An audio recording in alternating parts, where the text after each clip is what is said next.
میری شادی کو 8 سال گزر چکے تھے اور میری زندگی بہت پرسکون تھی۔ ایک دن میرا شوہر بزنس ٹرپ کے بہانے شہر سے باہر گیا ہوا تھا کہ دوپہر کو میرے نام ایک پارسل آیا۔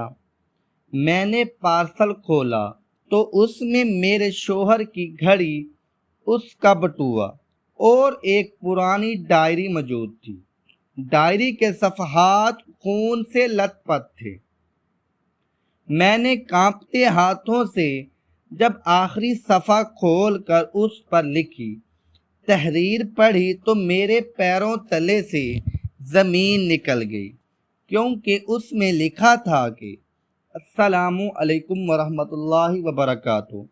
میرا نام ثنا ہے اور میری زندگی ایک انتہائی پرسکون اور خوبصورت خواب کی طرح گزر رہی تھی، جس میں کسی بھی قسم کی کوئی پریشانی یا دکھ کا نام و نشان تک نہیں تھا۔ میری اور زین کی شادی کو پورے 8 سال گزر چکے تھے اور ان 8 سالوں کا ایک ایک پل، ایک ایک لمحہ محبت، خلوص اور وفا کی ایک ایسی لازوال داستان تھا جس کی مثال ہمارے پورے خاندان اور دوستوں میں دی جاتی تھی۔ زین ایک انتہائی سلجھا ہوا، نرم دل اور محبت کرنے والا انسان تھا، جس نے مجھے کبھی کسی چیز کی کمی محسوس نہیں ہونے دی تھی۔ ہم دونوں نے مل کر اپنی اس چھوٹی سی دنیا کو انتہائی خوبصورتی اور محنت سے سجایا تھا۔ ہمارا گھر بھلے ہی بہت بڑا محل نہیں تھا، لیکن اس کی ہر دیوار، ہر کونے اور ہر چیز سے سکون اور محبت کی خوشبو آتی تھی۔ زین ہمیشہ میری ہر چھوٹی بڑی خواہش کا خیال رکھتا تھا اور میرے منہ سے بات نکلنے سے پہلے ہی اسے پورا کر دیتا تھا۔ ہماری زندگی میں بظاہر کوئی کمی نہیں تھی، لیکن شادی کے 8 سال گزر جانے کے باوجود ہمارے آنگن میں کسی بچے کی کلکاری نہیں گونجی تھی۔ یہ ایک ایسا دکھ تھا جو میرے دل کے کسی گہرے کونے میں ہمیشہ ایک کسک بن کر چبھتا رہتا تھا۔ میں جب بھی تنہائی میں ہوتی تو اکثر اس محرومی پر آنسو بہاتی تھی۔ میں گھنٹوں جائے نماز پر بیٹھ کر اپنے رب کے حضور گڑ گڑاتی رہتی کہ وہ میری گود ہری کر دے اور مجھے بھی ماں بننے کا وہ عظیم اور خوبصورت احساس عطا کرے جس کے لیے میرا دل ہر وقت تڑپتا رہتا ہے۔ لیکن زین نے کبھی مجھے اس بات پر اکیلا نہیں چھوڑا۔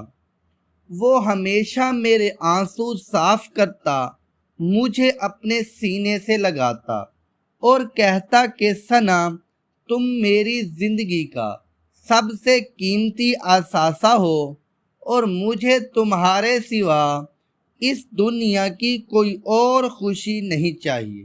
وہ مجھ سے کہتا کہ اگر ہماری قسمت میں اولاد نہیں ہے تو ہم ایک دوسرے کے لیے ہی کافی ہیں اور ہماری یہ محبت ہی ہماری سب سے بڑی کمائی ہے۔ اس کی ان محبت بھری باتوں اور اس کے اس مضبوط سہارے نے مجھے ہمیشہ ٹوٹنے سے بچایا اور میں نے بھی اس محرومی کو اپنی تقدیر سمجھ کر قبول کر لیا تھا۔ میں نے اپنے آپ کو مکمل طور پر زین کی ذات کے لیے وقف کر دیا تھا۔ اس کی خوشی ہی میری خوشی بن چکی تھی اور اس کا ہر دکھ میرا دکھ تھا۔ ہماری زندگی کا ہر دن ایک نئی صبح اور ایک نئی امید کے ساتھ شروع ہوتا تھا۔ ہم دونوں صبح سویرے اٹھتے، میں اس کے لیے اپنے ہاتھوں سے ناشتہ بناتی، وہ میرے ہاتھ کی بنی ہوئی چائے کی تعریف کرتا اور پھر مجھے خدا حافظ کہہ کر اپنے کام پر چلا جاتا۔ اس کی واپسی کا انتظار میرے دن کا سب سے خوبصورت حصہ ہوتا تھا۔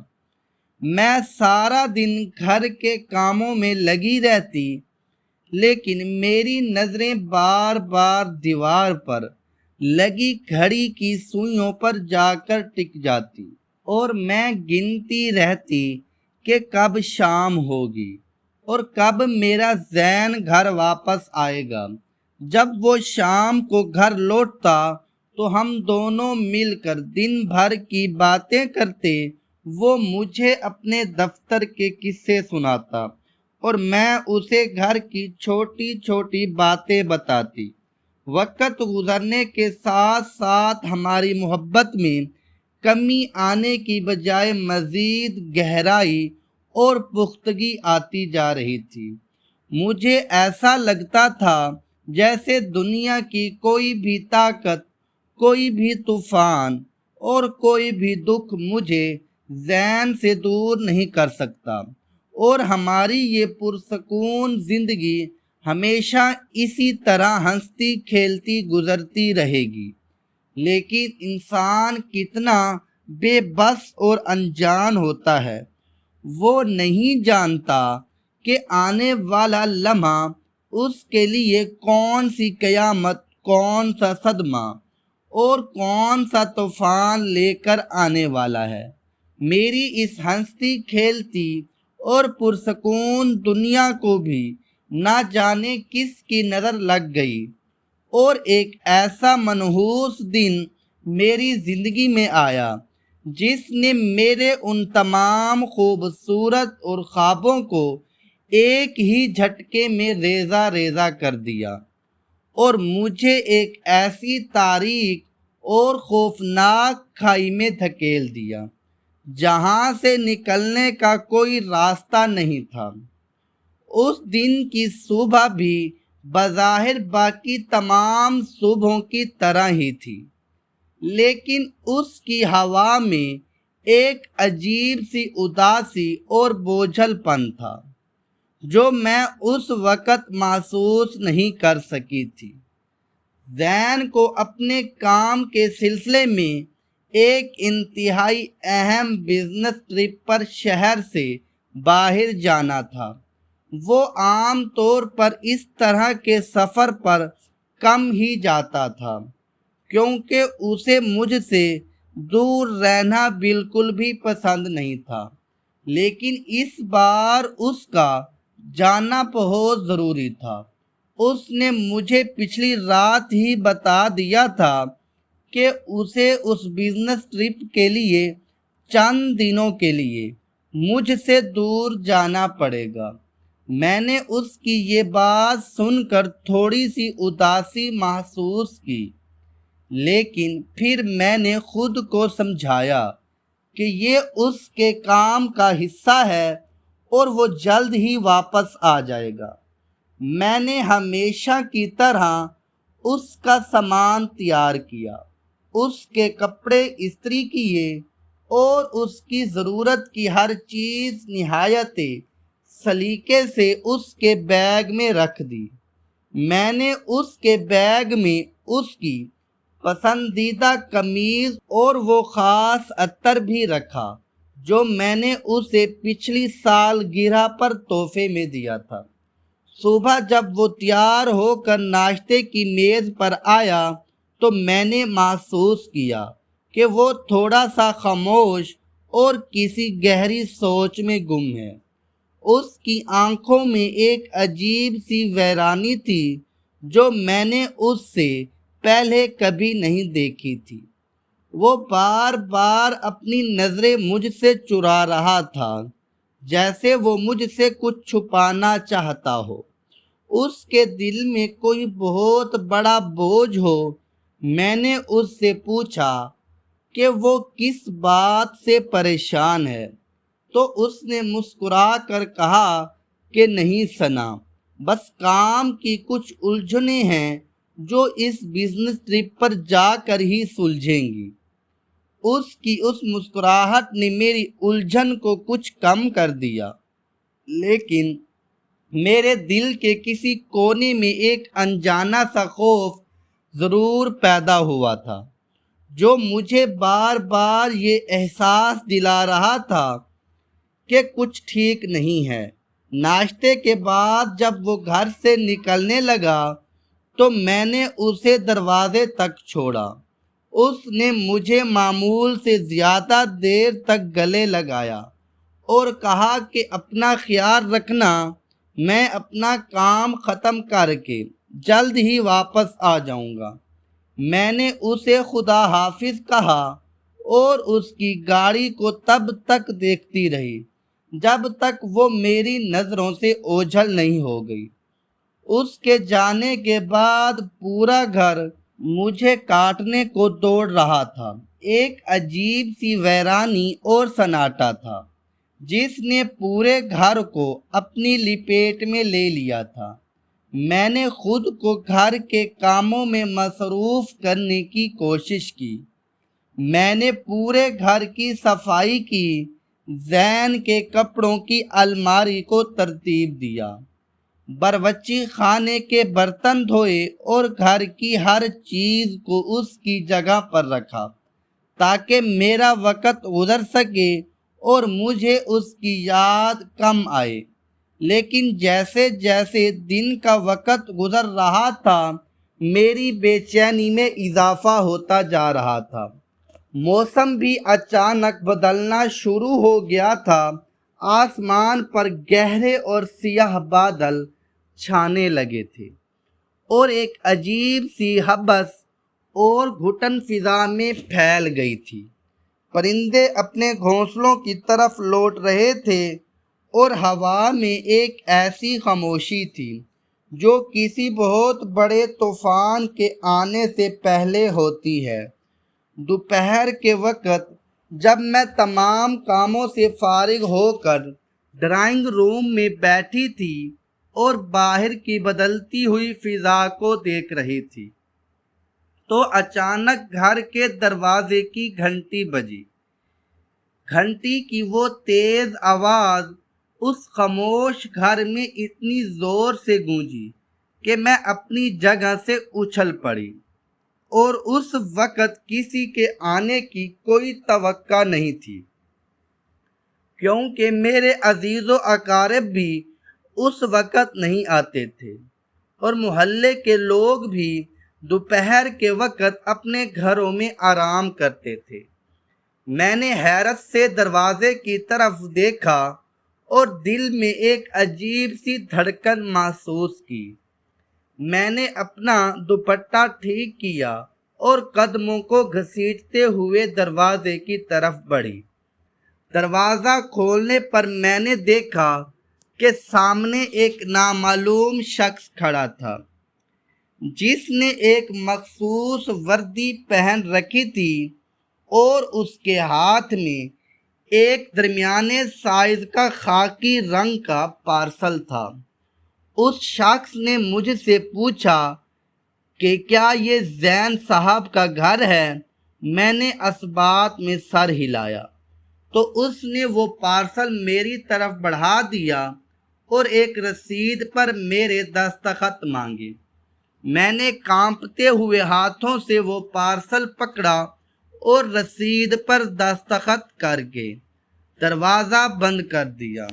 وہ پارسل بظاہر تو ایک عام سا خاکی ڈبہ تھا، لیکن اس کا وزن میری توقع سے کچھ زیادہ تھا اور اس پر لگی ہوئی ٹیپ اور مہریں بتاتی تھیں کہ یہ کسی دور دراز علاقے سے انتہائی عجلت میں بھیجا گیا ہے۔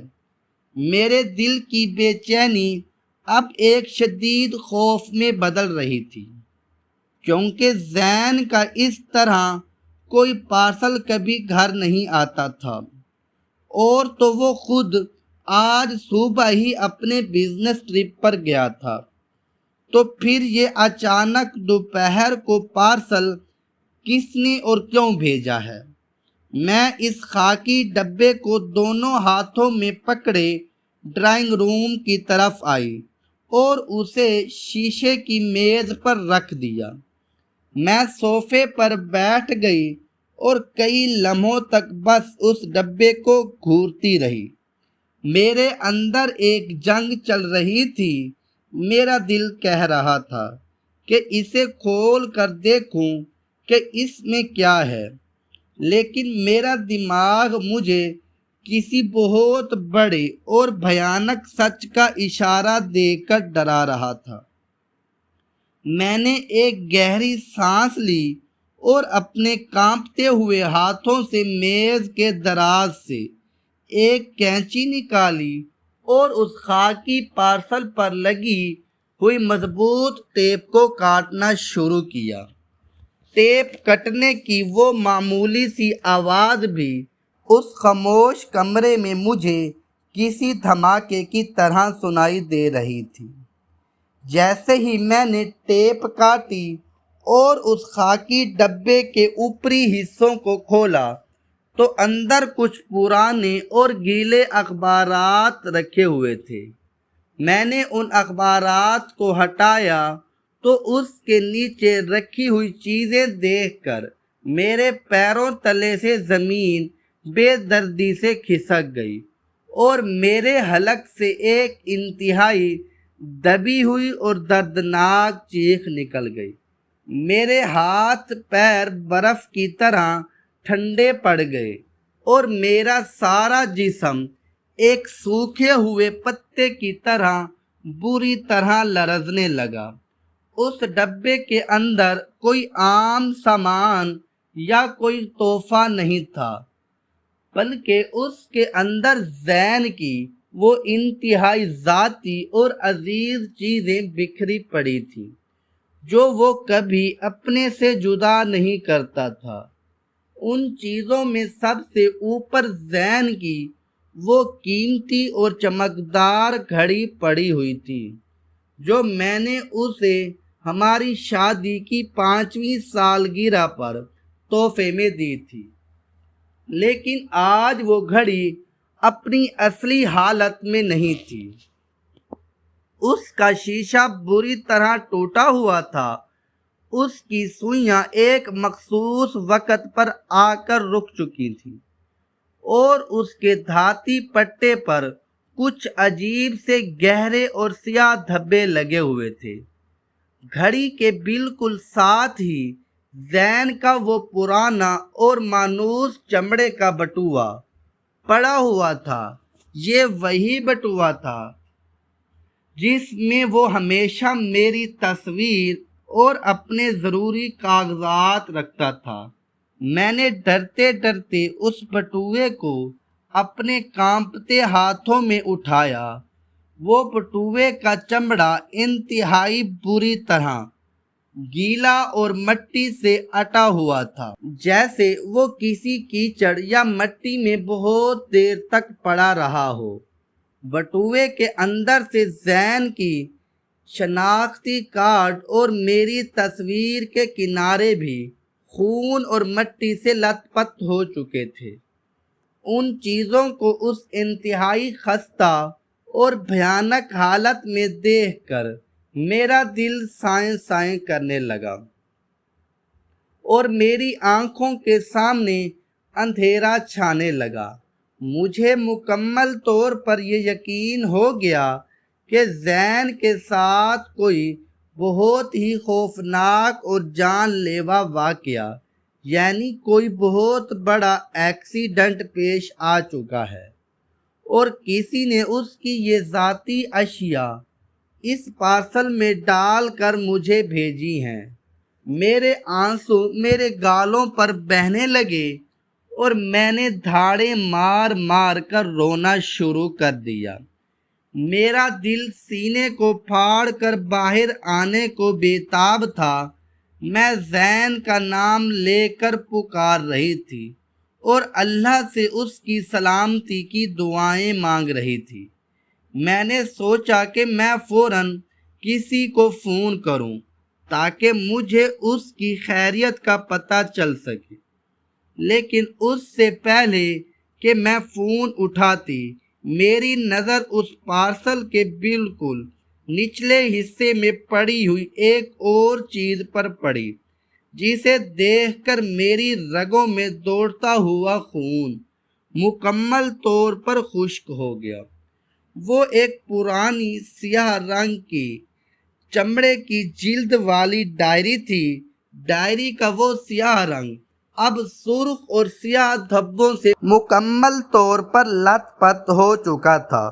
وہ دھبے کسی اور چیز کے نہیں بلکہ خالص اور تازہ انسانی خون کے تھے۔ خون کی وہ بساند اور وہ رنگ آلود مہک اس پارسل سے نکل کر پورے کمرے میں پھیل چکی تھی، جس نے مجھے مزید وحشت زدہ کر دیا۔ یہ ڈائری زین کی وہ مخصوص ڈائری تھی جس میں وہ اپنے کام کی اور اپنے دل کی باتیں لکھا کرتا تھا، لیکن وہ اس ڈائری کو ہمیشہ مجھ سے چھپا کر رکھتا تھا اور اس نے کبھی مجھے اسے پڑھنے کی اجازت نہیں دی تھی۔ میں نے اکثر اس سے پوچھا تھا کہ اس میں کیا لکھا ہے، تو وہ ہنس کر ٹال دیتا تھا، لیکن آج وہ ڈائری اس حالت میں خون میں ڈوبی ہوئی میرے سامنے پڑی تھی اور وہ مجھے اپنی طرف بلا رہی تھی۔ میرے ہاتھوں کی کپکپاہٹ میں مزید اضافہ ہو گیا۔ میں نے بٹوے اور گھڑی کو میز پر رکھا اور اپنے دونوں ہاتھوں سے اس خون آلود اور بھاری ڈائری کو اس خاکی ڈبے سے باہر نکالا۔ اس ڈائری کو چھوتے ہی مجھے ایسا لگا جیسے میں نے کسی زندہ انسان کے خون کو چھو لیا ہو۔ میری انگلیاں اس خون کے دھبوں سے سرخ ہو گئیں اور میرا دل اس قدر زور سے دھڑکنے لگا کہ مجھے اپنے کانوں میں اس کی گونج سنائی دے رہی تھی۔ میں نے اس ڈائری کو اپنے سامنے میز پر رکھا اور روتے ہوئے اس پر لگے خون کو اپنے دوپٹے سے صاف کرنے کی ناکام کوشش کی۔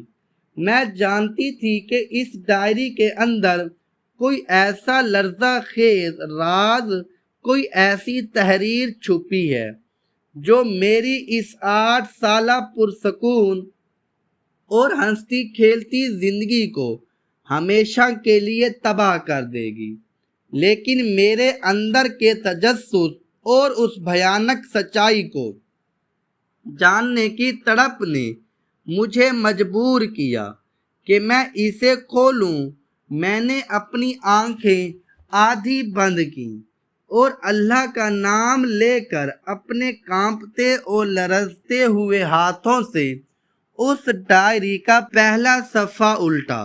ڈائری کے ابتدائی صفحات بالکل عام اور روز مرہ کی باتوں سے بھرے ہوئے تھے، جن میں زین کے کام کی تفصیلات اور کچھ اخراجات کا حساب کتاب لکھا ہوا تھا۔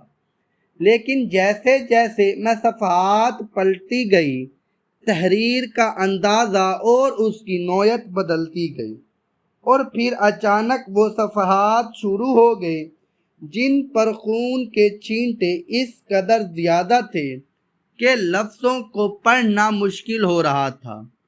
میں نے اپنی سانس روکی اور بے انتہا گھبراہٹ کے عالم میں ڈائری کے بالکل آخری حصے کی طرف گئی، جہاں ایک ایسی تحریر موجود تھی جس کے حروف کانپتے ہوئے ہاتھوں اور انتہائی عجلت میں لکھے گئے تھے۔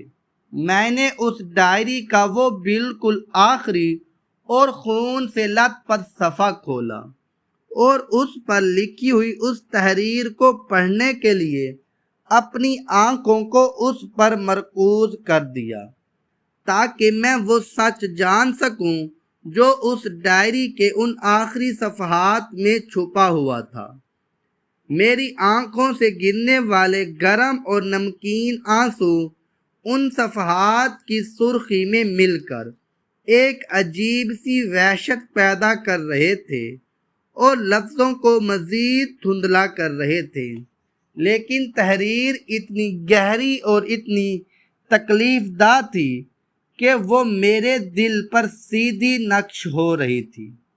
زین نے اپنے کانپتے ہوئے ہاتھوں اور درد سے بکھرے ہوئے الفاظ میں لکھا تھا کہ ثنا، میری جان، میری زندگی، میری کائنات، جب تم اس ڈائری کے یہ خون آلود صفحات اور یہ آخری تحریر پڑھ رہی ہوگی تو میں شاید اس دنیا میں تمہارے پاس موجود نہیں ہوں گا۔ میری سانسیں انتہائی تیزی سے اکھڑ رہی ہیں اور میرا سارا جسم ایک انتہائی خوفناک اور لرزہ خیز ایکسیڈنٹ کے بعد سڑک کے کنارے مٹی اور خون میں لت پت پڑا ہے۔ یہ خون جو تم اس ڈائری کے ان بوسیدہ صفحات پر دیکھ رہی ہو، یہ میرا ہی خون ہے جو میرے جسم کے گہرے زخموں سے تیزی سے بہہ رہا ہے اور میری زندگی کی ڈور کو کاٹ رہا ہے۔ میں نے اپنی آخری سانسوں میں ایک نامعلوم راہگیر کی منت سماجت کر کے اپنا یہ خون آلود بٹوا، اپنی ٹوٹی ہوئی گھڑی اور یہ ڈائری اس خاکی پارسل میں ڈال کر تمہارے پتے پر بھیجی ہے تاکہ تم تک میرا یہ آخری پیغام اور میری دوگلی زندگی کا وہ بھیانک راز پہنچ سکے جو میں نے پچھلے 3 سالوں سے انتہائی مکاری کے ساتھ تم سے چھپا کر رکھا تھا۔ ثنا، مجھے معاف کر دینا، میں جانتا ہوں کہ میری معافی کی کوئی گنجائش نہیں ہے۔ میں ایک انتہائی گھٹیا، دھوکے باز اور منافق انسان ہوں۔ میں نے تمہارے اس پاکیزہ محبت، تمہاری بے مثال وفا اور تمہارے اس اندھے اور سچے اعتبار کا انتہائی بے دردی سے قتل کیا ہے جو تم مجھ پر دن رات کرتی تھی۔ میں جس بزنس ٹرپ کا بہانہ کر کے آج صبح گھر سے نکلا تھا اور تم نے مجھے رخصت کیا تھا، وہ کوئی بزنس ٹرپ نہیں تھا بلکہ میری اس دوگلی اور جھوٹی زندگی کا ایک اور سیاہ دن تھا۔ تم جانتی ہو کہ ہماری شادی کو 8 سال کا طویل عرصہ گزر چکا تھا اور ہمارے آنگن میں اولاد کی خوشی نہیں تھی۔ تم دن رات جائے نماز پر بیٹھ کر روتی تھی اور میں تمہیں جھوٹی تسلیاں دیتا تھا، لیکن حقیقت یہ تھی کہ میرے اندر بھی ایک باپ بننے کی ایسی خود غرض اور لالچی خواہش پیدا ہو گئی تھی جس نے میری عقل، میری سمجھ اور میری اس پاکیزہ محبت کو مکمل طور پر اندھا کر دیا تھا۔ جو میں تم سے کرتا تھا، میں نے تمہارے پیٹھ پیچھے آج سے پورے 3 سال قبل ایک دوسری عورت سے چھپ کر دوسری شادی کر لی تھی۔ اس عورت کا نام رابعہ تھا اور وہ ایک انتہائی غریب، مجبور اور لاوارث لڑکی تھی جس کا اس پوری دنیا میں کوئی سایہ، کوئی سہارا نہیں تھا۔ میں نے اسے شہر کے دوسرے کنارے پر ایک چھوٹے سے مکان میں رکھا ہوا تھا اور میں اپنے ہر نام نہاد بزنس ٹرپ اور دفتری مصروفیات کا جھوٹا بہانہ بنا کر اس کے پاس جایا کرتا تھا۔ جب بھی میں اس کے پاس سے لوٹ کر تمہارے پاس آتا اور تمہارا وہ معصوم اور محبت سے بھرا چہرہ دیکھتا تو میرا ضمیر مجھے بری طرح ملامت کرتا تھا۔ مجھے اپنے آپ سے گھن آتی تھی، لیکن میری ہوس اور اولاد کی وہ اندھی طلب مجھے اس گناہ کے دلدل سے پیچھے ہٹنے نہیں دیتی تھی۔ ثنا، میں بہت برا اور غلیظ انسان ہوں۔ میں نے تم جیسی وفاشعار اور نیک عورت کو دھوکہ دیا۔ میں نے اپنے بٹوے میں تمہاری تصویر سجا کر رکھی تاکہ دنیا کو دکھا سکوں کہ میں تم سے کتنی محبت کرتا ہوں، لیکن اپنے دل میں نے ایک دوسری عورت کو بسا لیا تھا۔ آج صبح جب میں تمہارے ہاتھ کا بنا ہوا ناشتہ کھا کر گھر سے نکلا تو میں سیدھا رابعہ کے پاس ہی گیا تھا، کیونکہ وہ امید سے تھی اور آج اس کے ہاں ہمارے پہلے بچے کی پیدائش ہونے والی تھی۔ میں بہت خوش تھا کہ بالآخر میں باپ بننے والا ہوں، لیکن قسمت اور قدرت کو میرا یہ گھناؤنا دھوکا اور میری یہ غلیظ اور منافقت مزید منظور نہیں تھی۔ قدرت کا انتقام شروع ہو چکا تھا۔ رابعہ نے ایک انتہائی خوبصورت اور صحت مند بیٹے کو تو جنم دے دیا، لیکن وہ خود اس ولادت کی شدید تکلیف کو برداشت نہیں کر سکی اور مجھے اور اس معصوم بچے کو اس دنیا کی بھیڑ میں اکیلا چھوڑ کر ہمیشہ کے لیے موت کی نیند سو گئی۔ اس کی اچانک موت نے مجھے اندر سے مکمل طور پر توڑ کر رکھ دیا اور مجھے میرے ان تمام گناہوں کی وہ بھیانک سزا ملی جس کا میں پوری طرح حقدار تھا۔ وہ پیدا ہونے والا بچہ اب بالکل لاوارث ہو چکا تھا، کیونکہ اس کا میری غلیظ ذات کے سوا اس دنیا میں کوئی بھی خونی رشتہ دار نہیں تھا۔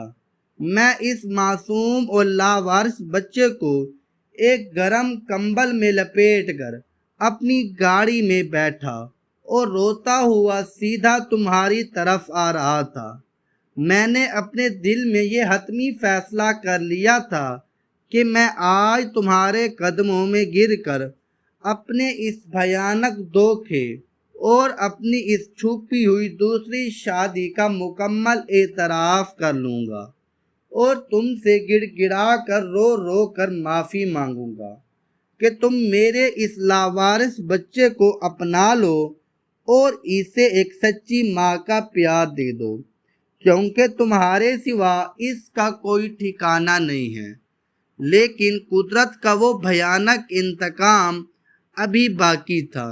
میں انتہائی تیزی سے اور بدحواسی کے عالم میں گاڑی چلا رہا تھا کہ اچانک مخالف سمت سے آنے والے ایک بہت بڑے اور بے قابو ٹرک نے میری گاڑی کو سامنے سے اتنی زوردار ٹکر مار دی کہ میری گاڑی فضا میں اچھل کر کئی بار الٹی ہوئی دور جا گری۔ یہ ایکسیڈنٹ اس قدر شدید اور جان لیوا تھا کہ میری گاڑی مکمل طور پر تباہ ہو کر لوہے کے ایک کچلے ہوئے ڈھیر میں تبدیل ہو گئی۔ میں اب سڑک کے کنارے پڑا ہوں، میرا گاڑھا خون سڑک پر بہہ رہا ہے، میری آنکھوں کے سامنے موت کا گہرا اور سیاہ اندھیرا چھا رہا ہے، لیکن اللہ کا شکر ہے کہ میرا وہ معصوم بچہ اس خوفناک ایکسیڈنٹ میں معجزاتی طور پر بالکل محفوظ رہا، جسے وہاں جمع ہونے والے کچھ رحم دل لوگوں نے پاس ہی موجود ایک بڑے اور سرکاری ہسپتال میں پہنچا دیا ہے۔ ثنا میری محبت، میری جان، میری آخری امید، میں جانتا ہوں کہ میں نے تمہاری پاکیزہ روح کو چھلنی کیا ہے، میں نے تمہارے اس مضبوط اعتماد کو توڑا ہے جو تم نے مجھ پر کیا تھا، لیکن اس معصوم اور ننھے بچے کا کوئی قصور نہیں ہے۔ وہ بالکل بے گناہ اور پیدائشی طور پر لاوارث ہے۔ خدا کے لیے اور اپنے اس رب کے لیے جس سے تم دن رات اولاد مانگتی ہو، میرے اس گناہ کی سزا اس لاوارث بچے کو مت دینا۔ میں موت کے منہ میں جا رہا ہوں اور مرتے مرتے تم سے اپنی آخری بھیک مانگتا ہوں کہ اس بچے کو اپنا لینا اسے یتیم خانے کی دھول اور سڑک کی ٹھوکریں مت کھانے دینا، مجھے معاف کر دینا ثنا، مجھے اپنے دل سے معاف کر دینا۔ یہ تحریر پڑھنے کے بعد میرے پیروں تلے سے زمین مکمل طور پر اور انتہائی بے دردی کے ساتھ کھسک گئی اور میرا دماغ ایک ایسے خوفناک اور تاریک بھنور میں پھنس گیا جہاں سے نکلنے کا کوئی راستہ، کوئی امید اور کوئی روشنی نہیں تھی۔ میرے کانپتے ہوئے ہاتھوں کی گرفت بالکل ڈھیلی پڑ گئی اور وہ خون آلود ڈائری میرے ہاتھوں سے چھوٹ کر ایک بھاری پتھر کی طرح زمین پر گر گئی۔ میری آنکھیں صدمے، دکھ اور وحشت کے مارے پھٹی کی پھٹی رہ گئی اور میرے خشک حلق سے ایک ایسی فلک شگاف دردناک اور طویل چیخ نکلی جس نے اس گھر کی ان تمام خاموش دیواروں کو ہلا کر رکھ دیا۔ میرا سارا وجود ایک سوکھے ہوئے اور بے جان پتے کی طرح بری طرح کانپ رہا تھا اور میری رگوں میں دوڑتا ہوا گرم خون بالکل برف کی طرح جم گیا تھا۔ میں اپنے دونوں ہاتھوں سے اپنے بکھرے ہوئے بالوں کو پوری طاقت سے نوچنا شروع کر دیا اور پاگلوں کی طرح اس بند کمرے میں چکر کاٹنے لگی۔ مجھے اپنی سماعت اور اپنی بصارت پر ذرا برابر بھی یقین نہیں آ رہا تھا کہ جس انسان کو میں نے اپنی پوری زندگی کا واحد محور بنایا تھا، جس کے لیے میں نے اپنی ہر خوشی، اپنا ہر سکھ اور اپنا ہر آرام قربان کر دیا تھا، اور جس کے ماتھے پر ایک چھوٹی سی شکن دیکھ کر میری جان نکل جاتی تھی، وہ انسان دراصل ایک انتہائی غلیظ، مکروہ اور منافق انسان شخص تھا، جس نے میری سچی محبت کا اور میری بے لوث وفا کا اور میری اس بانجھ پن کی مجبوری کا اتنا بھیانک اور شرمناک مذاق اڑایا تھا۔ میری وہ 8 سالہ پرسکون اور ہنسی کھیلتی زندگی ایک ہی سیکنڈ میں زمین بوس ہو کر راکھ کا ڈھیر بن چکی تھی۔ وہ تمام مسکراہٹیں، وہ تمام جھوٹے وعدے اور وہ تمام کھوکھلے دلاسے جو وہ مجھے روزانہ دیتا تھا، وہ سب ایک بہت بڑا اور غلیظ جھوٹ تھا۔ وہ میرے ہاتھ کا بنا ہوا ناشتہ کھا کر اور میری محبت بھری دعائیں لے کر کسی اور عورت کے پاس اس کے بستر پر جاتا تھا اور مجھے اس نام نہاد بزنس ٹرپ کا جھوٹا بہانہ بنا کر مسلسل اندھیرے میں رکھا تھا۔ میرے سینے میں ایک ایسی خوفناک آگ بھڑک اٹھی تھی جس نے میرے اندر کی ساری محبت، ساری عقیدت اور سارے احترام کو جلا کر کوئلہ کر دیا تھا۔ مجھے اس میز پر پڑے ہوئے پارسل، اس خون آلود بٹوے اور اس زمین پر پڑی ڈائری سے شدید قسم کی گھن اور کراہیت محسوس ہونے لگی۔ میرا دل چاہ رہا تھا کہ میں اس گھر کی ہر اس چیز کو توڑ دوں جسے زین کی ان غلیظ ہاتھوں نے کبھی چھوا تھا۔ میں نے چیختے چلاتے ہوئے میز پر رکھی ہوئی اس قیمتی گھڑی اور اس بٹوے کو اٹھا کر اپنی پوری طاقت سے سامنے والی دیوار پر دے مارا۔ گھڑی کے ٹکڑے ٹکڑے ہو گئے اور میں دھاڑے مار مار کر رونے لگی۔ میری وہ ساری محرومی اور وہ ساری تڑپ جو میں پچھلے 8 سالوں سے اولاد کے لیے سہتی تھی، وہ اب ایک جان لیوا اذیت بن چکی تھی۔ مجھے زین پر اس قدر شدید اور پاگل کر دینے والا غصہ آ رہا تھا۔ اگر وہ اس وقت میرے سامنے زندہ کھڑا ہوتا تو میں بغیر سوچے سمجھے اپنے ہی ہاتھوں سے اس کا گلا دبا کر اس کی جان لے لیتی۔ اس نے میری پیٹھ پیچھے ایک دوسری دنیا بسا لی تھی، اور میں اتنی بے وقوف اور اندھی تھی کہ میں اس کی محبت کے اس جھوٹے اور غلیظ سراب میں گم رہی۔ وہ ایک لاوارث بچے کا باپ بن چکا تھا، اور وہ عورت جو اس بچے کی ماں تھی وہ بھی مر چکی تھی، اور اب وہ خود مرتے ہوئے اپنے گناہوں کا سارا بوجھ اور اس بچے کی ذمہ داری میرے ان کمزور کندھوں پر ڈالنا چاہتا تھا۔ یہ کیسا انصاف تھا، یہ کیسی محبت تھی، یہ کیسا رشتہ تھا۔ میں کئی گھنٹوں تک اس طرح مسلسل فرش پر مٹی میں بیٹھی روتی رہی اور سسکتی رہی۔ میرا دماغ مکمل طور پر معاف ہو چکا تھا، اور مجھے کچھ سمجھ نہیں آ رہا تھا کہ میں اب کیا کروں۔ کیا میں اس مرتے ہوئے دھوکے باز شوہر کو معاف کر دوں، یا اس سے اس کے حال پر مرنے کے لیے چھوڑ دوں؟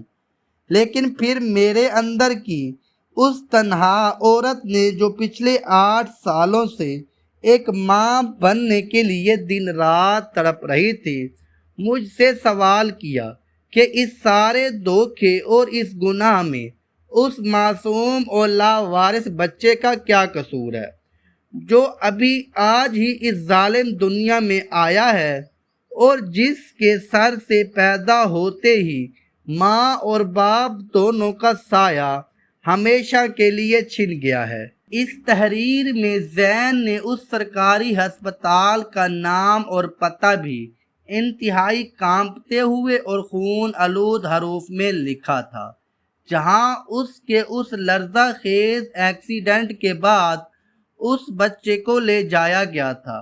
میرے اندر ایک عجیب سی اور تھکا دینے والی جنگ چل رہی تھی۔ ایک طرف میرے دل میں زین کے لیے شدید ترین نفرت اور انتقام کی آگ بھڑک رہی تھی، اور دوسری طرف اس بے گناہ لاوارث بچے کا خیال مجھے بے چین کر رہا تھا۔ باہر طوفان کی شدت میں مزید اضافہ ہو چکا تھا، اور انتہائی تیز اور طوفانی بارش شروع ہو گئی تھی۔ کالے بادلوں کے زوردار گرج اور آسمانی بجلی کی چمک میرے اندر برپا ہونے والے اس طوفان سے بالکل مطابقت رکھ ہی رہی تھی۔ میں نے اپنے آنسو صاف کیے، اپنے بکھرے ہوئے بالوں کو کسی حد تک درست کیا، اور ایک انتہائی فیصلہ کن اور اٹل ارادے کے ساتھ اپنی جگہ سے اٹھ کھڑی ہوئی۔ میں نے وہ خون آلود ڈائری زمین سے اٹھائی اور اسے اپنے سینے سے لگا لیا۔ میں نے اپنا دوپٹہ اوڑھا اور اس طوفانی بارش میں گھر سے سڑک پر نکل آئی۔ سڑکیں بالکل سنسان اور ویران تھیں۔ بارش کا پانی ندی نالوں کی طرح زور و شور سے بہہ رہا تھا۔ میں نے بھاگتے ہوئے ایک گاڑی کو روکا اور اسے اس ہسپتال کا پتہ بتا کر انتہائی تیزی سے گاڑی چلانے کا سخت حکم دیا۔ گاڑی والا میری اس بدحواسی، گیلے کپڑوں اور پاگلوں جیسی حالت کو دیکھ کر اندر تک خوف زدہ ہو گیا، اور اس نے بغیر کوئی سوال کیے اپنی گاڑی کو اس ہسپتال کی طرف پوری رفتار سے دوڑا دیا۔ راستے بھر میرا تھکا ہوا ذہن ان تمام 8 سالوں کی یادوں کو کریدتا رہا۔ زین کی وہ جھوٹی مسکراہٹیں، اس کے وہ جھوٹے دلاسے، اس کا وہ بزنس ٹرپ کا روز مرہ کا بہانہ، اور پھر آج دوپہر اس پارسل کا ملنا، یہ سب ایک بھیانک فلم کی طرح میری آنکھوں کے سامنے چل رہا تھا۔ میں بارش کے پانی میں پوری طرح بھیگ چکی تھی، اور میری آنکھوں سے بہنے والے گرم آنسو بارش کے ٹھنڈے پانی میں مل کر میرے چہرے کو دھو رہے تھے۔ آخر کار وہ گاڑی اس بڑے اور پرانے سرکاری ہسپتال کے سامنے جا کر رک گئی۔ میں نے ڈرائیور کو پیسے دیے اور پاگلوں کی طرح بھاگتی ہوئی ہسپتال کی اس بڑی اور مرکزی عمارت میں داخل ہو گئی۔ ہسپتال کی لمبی اور تاریک راہداریوں میں دوائیوں، خون اور فنائل کی وہ مخصوص اور تیز بو پھیلی ہوئی تھی جو انسان کے دل میں ایک عجیب سی وحشت اور موت کا خوف پیدا کر دیتی ہے۔ ہر طرف زخمی اور بیمار لوگ اسٹریچر پر پڑے تھے اور طبی عملہ ادھر ادھر تیزی سے بھاگ رہا تھا۔ میں سیدھا استقبالیہ کی طرف گئی اور انتہائی کانپتی ہوئی اور بدحواسی آواز میں زین کا پورا نام لے کر پوچھا کہ کیا کچھ دیر پہلے یہاں کسی خوفناک ایکسیڈنٹ کے شدید زخمی کو لایا گیا ہے؟ وہاں موجود شخص نے کچھ پرانے کاغذات چیک کیے اور ایک انتہائی سرد اور بے حس لہجے میں مجھے بتایا کہ ہاں، ایک شخص کو انتہائی تشویشناک اور کچلی ہوئی حالت میں لایا گیا تھا، لیکن وہ اپنے گہرے زخموں کی تاب نہ لاتے ہوئے راستے میں ہی دم توڑ چکا ہے اور اس کی لاش کو سیدھا مردہ خانے میں منتقل کر دیا گیا ہے۔ یہ سن کر میرے دماغ میں ایک زوردار دھماکہ ہوا کہ میں اس سے شدید نفرت کرنے لگی تھی اور اس کے اس غلیظ دھوکے نے میری جان نکال دی تھی۔ لیکن پھر بھی اس کی موت کی یہ حتمی اور اٹل خبر سن کر میرے پیروں تلے سے رہی سہی زمین بھی مکمل طور پر کھسک گئی۔ میرا 8 سال کا ساتھی، میرا وہ مجرم شوہر، اب اس دنیا میں سانس نہیں لے رہا تھا۔ میں لڑکھڑاتے ہوئے قدموں اور ٹوٹے ہوئے دل کے ساتھ اس اہلکار کے بتائے ہوئے راستے پر اس زیر زمین مردہ خانے کی طرف چل پڑی۔ وہ ایک انتہائی تاریک، سرد اور خوفناک جگہ تھی جہاں زندگی کا کوئی نام و نشان نہیں تھا۔ وہاں ایک بڑے سے لوہے کے ٹھنڈے میز پر ایک لاش پڑی تھی جس کے اوپر ایک میلی سی سفید چادر ڈالی گئی تھی۔ ایک وارڈ بوائے نے مجھ سے میری شناخت پوچھی اور پھر اس نے نہایت آہستگی سے وہ چادر اس چہرے سے ہٹا دی۔ چادر ہٹتے ہی میرا دل ایک لمحے کے لیے دھڑکنا بالکل بھول گیا۔ وہ زین ہی تھا، لیکن اس کا چہرہ جو کبھی انتہائی خوبصورت اور پرکشش ہوا کرتا تھا، اب وہ خون، گہرے زخموں اور سڑک کی مٹی سے مکمل طور پر مسخ ہو چکا تھا۔ اس کی آنکھیں مستقل طور پر بند تھیں اور اس کے چہرے پر موت کی وہ وحشت ناک زردی چھائی ہوئی تھی جو کسی بھی انسان کی روح کو خوف زدہ کر سکتی ہے۔ میں نے اس کے اس مردہ اور خاموش چہرے کو دیکھا تو میرے اندر کی وہ ساری نفرت، وہ سارا غصہ اور وہ ساری تلخی ایک لمحے کے لیے لاوے کی طرح ابل پڑی۔ میں نے آگے بڑھ کر اس کے سرد اور بے جان سینے پر اپنے دونوں ہاتھ پوری طاقت سے مارے اور دھاڑے مار مار کر روتے ہوئے چلانے لگی کہ تم نے میرے ساتھ ایسا کیوں کیا؟ زین، تم نے میری اس سچی محبت کا یہ کیسا صلہ دیا؟ تم مجھے اتنا بڑا دھوکہ دے کر اور اس دردناک عذاب میں اکیلا چھوڑ کر کیسے جا سکتے ہو؟ تم ایک انتہائی بزدل اور منافق انسان تھے جس نے بیک وقت 2 عورتوں کی زندگی برباد کی۔ تم نے مجھ سے دن رات جھوٹ بولا۔ تم نے اس بزنس ٹرپ کے بہانے اپنی ہوس پوری کی اور آج تم مجھے ایک لاوارث بچے کا تانا دے کر خود بڑی آسانی سے موت کی نیند سو گئے۔ میں تمہیں کبھی معاف نہیں کروں گی۔ میں تمہاری اس منافقت کو اپنی آخری سانس تک کبھی نہیں بھلاؤں گی۔ میں اس مردہ خانے کی ان تاریک اور سرد دیواروں کے درمیان کھڑی پاگلوں کی طرح چیخ رہی تھی، اور میرے گرم آنسو اس کے خون آلود اور سرد چہرے پر گر رہے تھے، لیکن وہ اب کچھ سننے، کچھ محسوس کرنے اور کچھ بولنے کے قابل نہیں تھا۔ وہ اپنے عبرت ناک انجام کو پہنچ چکا تھا، اور قدرت نے اس کو اس دوغلے پن کی اسے وہ بھیانک سزا دی تھی جس کا وہ پوری طرح حقدار تھا۔ میں کچھ دیر تک وہاں کھڑی روتی اور پھر اپنے دل کی بھڑاس نکالتی رہی، اور پھر میں نے اپنے آنسو صاف کیے اور اس وارڈ بوائے سے اس معصوم بچے کے بارے میں پوچھا جس کا ذکر زین نے اس پارسل میں موجود خون آلود ڈائری میں کیا تھا۔ اس نے مجھے ہمدردی سے بتایا کہ ایکسیڈنٹ میں اس شخص کے ساتھ ایک نوزائیدہ بچہ بھی تھا جو قدرت کے کسی بہت بڑے معجزے کے طور پر بالکل محفوظ رہا۔ اسے بچوں کے محفوظ وارڈ میں رکھا گیا ہے۔ میں نے مردہ خانے کی اس سرد اور موزدہ ہوا سے خود کو نکالا اور انتہائی بھاری اور تھکے ہوئے قدموں کے ساتھ بچوں کے اس وارڈ کی طرف چل پڑی۔ میرا دل ایک عجیب سی اور ناقابل فہم کیفیت میں مبتلا تھا۔ میں اس بچے سے شدید نفرت کرنا چاہتی تھی، کیونکہ وہ اس عورت کی نشانی تھا جس نے میرا بسا بسایا گھر برباد کیا تھا۔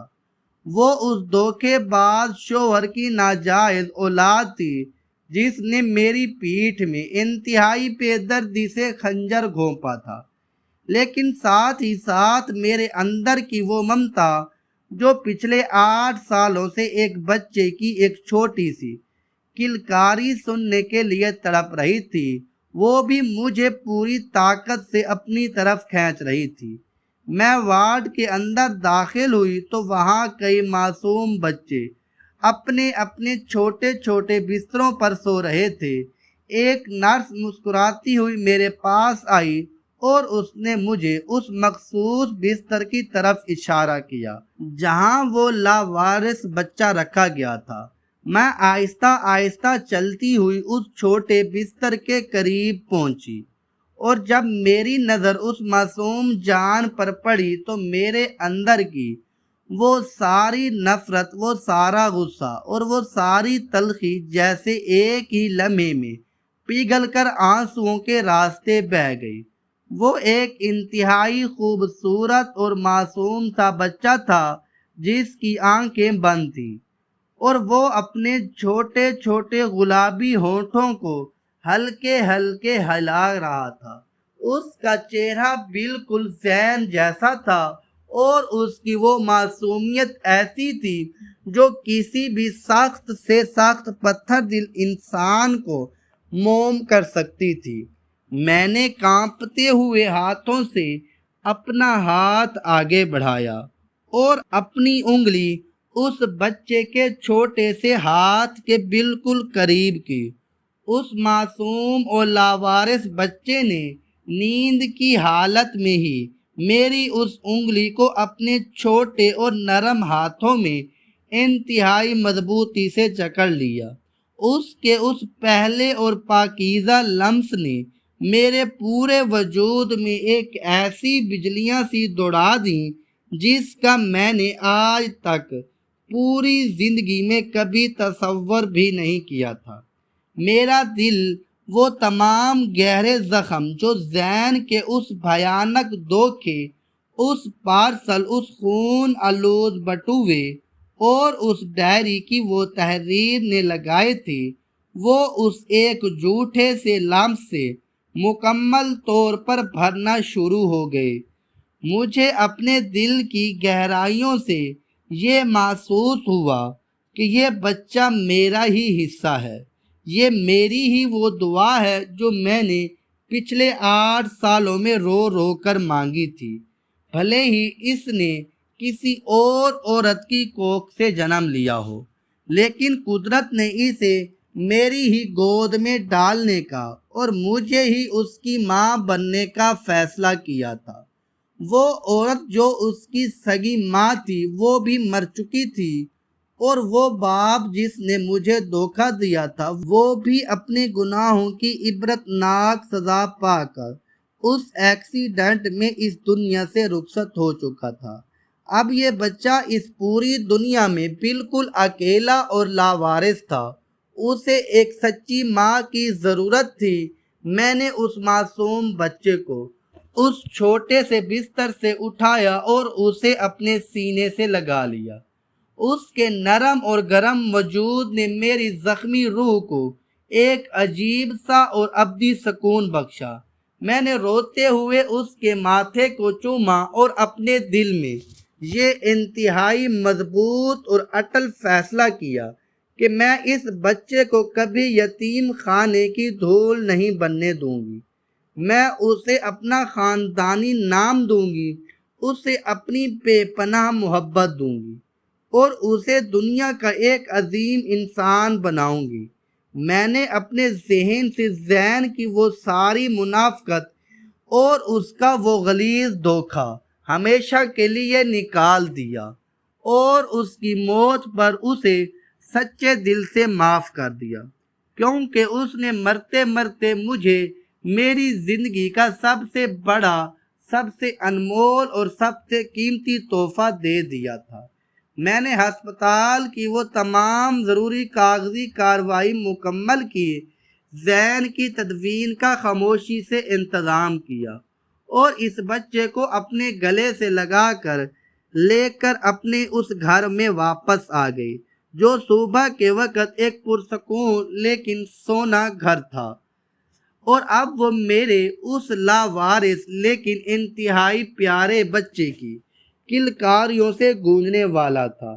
میری زندگی کا وہ 8 سالہ باپ ایک انتہائی خوفناک طوفان اور ایک دردناک ایکسیڈنٹ اور ایک پارسل میں آئی خون آلود ڈائری کے راز کے ساتھ ہمیشہ کے لیے بند ہو گیا تھا، اور میری زندگی کا ایک نیا پرسکون اور خوبصورت سفر شروع ہو چکا تھا، جس میں اب صرف میں اور میرا بچہ تھے، اور کوئی دھوکہ، کوئی منافقت، کوئی جھوٹ ہمارے درمیان نہیں تھی۔ قدرت نے میرے صبر کا مجھے ایک ایسا صلہ دیا جس نے میری زندگی کی تمام محرومیوں کو ہمیشہ کے لیے ختم کر دیا تھا، اور وہ پارسل جو میرے لیے ایک موت کا پیغام لے کر آیا تھا وہ دراصل میری ایک نئی زندگی کی روشن نوید بن گیا تھا۔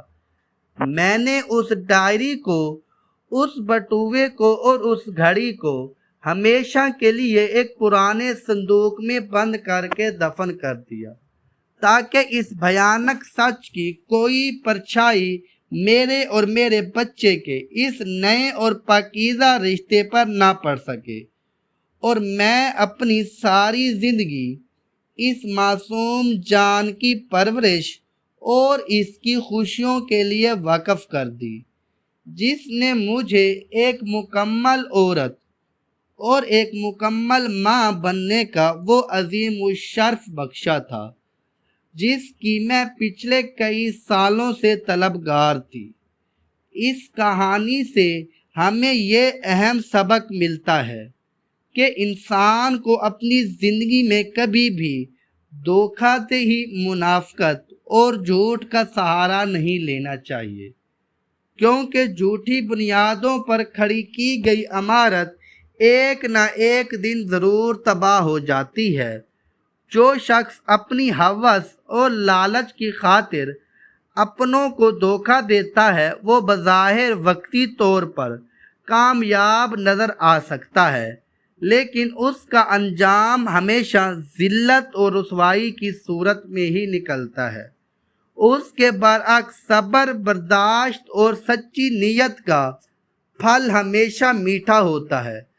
زندگی میں کتنے ہی بڑے طوفان کیوں نہ آئیں اور حالات کتنے ہی تاریک کیوں نہ ہو جائیں، انسان کو کبھی بھی امید کا دامن نہیں چھوڑنا چاہیے، کیونکہ سچائی اور انصاف کا سورج ایک نہ ایک دن اندھیرے کو چیر کر ضرور طلوع ہوتا ہے، اور قدرت ہر مظلوم کے صبر کا بہترین بدلہ اسے ایسے وقت پر عطا کرتی ہے کہ جب اس کی امیدیں بھی دم توڑ چکی ہوتی ہیں۔